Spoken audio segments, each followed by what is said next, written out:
ఇటు చూడండి, ముహూర్త సమయం మించిపోవడానికి ఇంకా 10 నిమిషాలుంది. ఈలోపు బావ బంగారి వచ్చేస్తారు. అంతవరకు అందరూ ఓపికగా ఉండండి. బాబు, దీనికి మించి ఓపిక పట్టడానికి మా వల్ల కాదు. జరిగింది ఆఫెన్స్, పెళ్లి జరగడానికి వీల్లేదు. కేసు ఫైల్ చేశాం. స్టేషన్కి ఖచ్చితంగా మేడం రావాల్సిందే.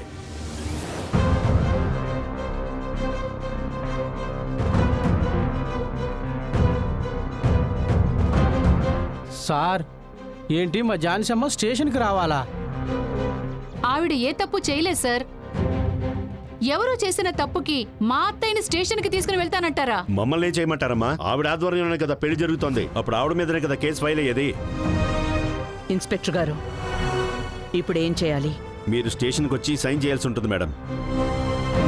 సార్, మీ స్టేషన్కి ఎవరన్నా రావాలంటే మా అత్తయ్య మాత్రం రారు. నేను వస్తాను, నన్ను తీసుకుని వెళ్ళండి. అదంతా జరగదు సార్. ఈవిడ మీదనే కంప్లైంట్ ఫైల్ అయింది. ఈవిడనే మేము తీసుకెళ్ళాలి. ఇన్స్పెక్టర్,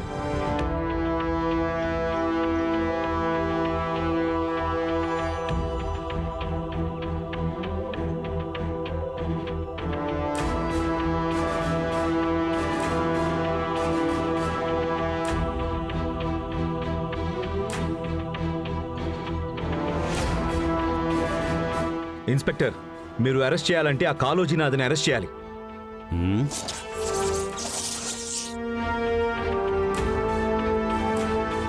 మీకింకా డిపార్ట్మెంట్ నుంచి కాల్ రాలేదా?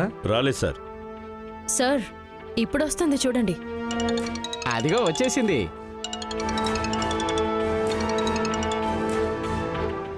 సార్, సార్, ఝాన్సీ మేడం ఇంట్లో. నిన్నెవరయ్యా అక్కడికి వెళ్ళమన్నారు?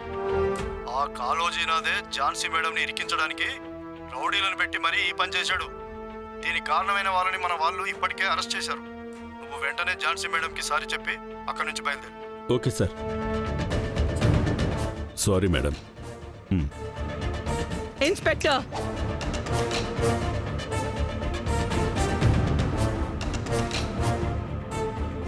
నన్ను ఓడించాలని ఎంతగానో ట్రై చేస్తున్నాడు ఆ కాళోజీ.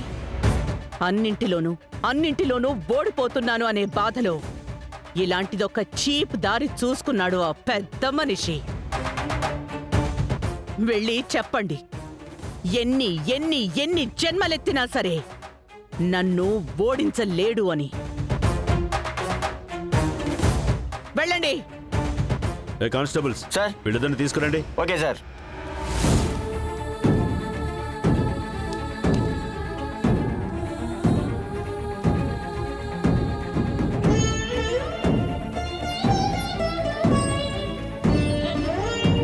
ఝాన్సీ అమ్మ, ఇప్పుడు మనం పెళ్లి జరిపించవచ్చు.